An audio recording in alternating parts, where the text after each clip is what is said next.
It's a place where an exhale can freeze the smallest of features, where every little task becomes a major effort.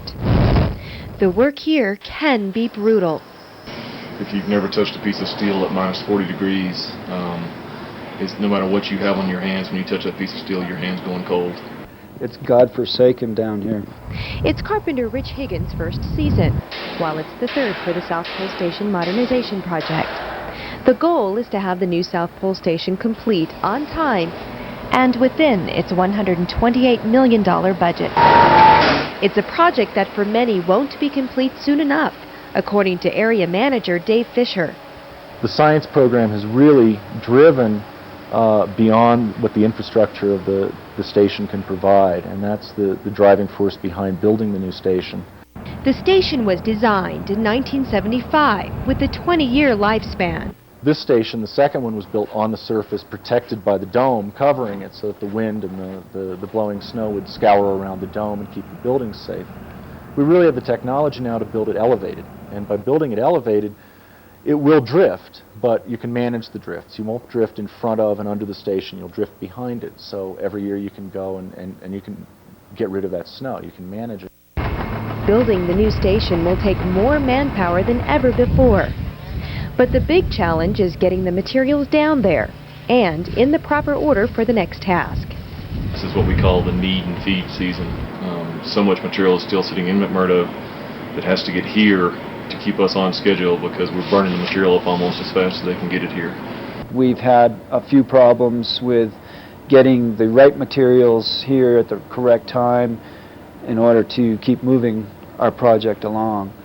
When weather stops materials from coming in, carpenters like David Kane must work around the missing parts. You improvise. Well, we're completely dependent here. We need the airplanes to fly everything in for us. Many claim working at Pole is an exercise in patience. The dome and the buildings in it were built to hold 35 men. Smack off, South Pole. Calling for a radio check, over. Now the daily South Pole plan involves 200 people. South Pole clear. It's round the clock, 3 shifts, 24-hour operations. Our equipment is running 24 hours a day. So South Pole staff squeeze into tight quarters. You know, you live in a Jamesway, and you also have to walk quite a ways to go to eat 3 times a day. Head modules, basically outside of your room. You don't have the luxury of staying in a warm environment to go to the bathroom. But despite the frigid temperatures and painful inconveniences, the most striking characteristic of this cold culture is what melts inside. It's a tight community spirit here. We don't have a lot of diversions. We don't have live TV. We don't have a lot of places to go. We get 2 showers a week. And what makes up for that is the community spirit. In fact, some worry that the new station will lose its warm family atmosphere. We've been working with NSF and the design team trying to figure out what we can take from this station that makes it feel homey and move it into the new station, and what kind of relics and mementos we want to take over. But in the new station, life will be very different. Everyone from scientists to general assistants will live in the main building. The structure will hold 50 Winter Rover staff members. The new structure will be elevated like this dormitory currently at South Pole. The elevation helps to avoid the current drifting problem.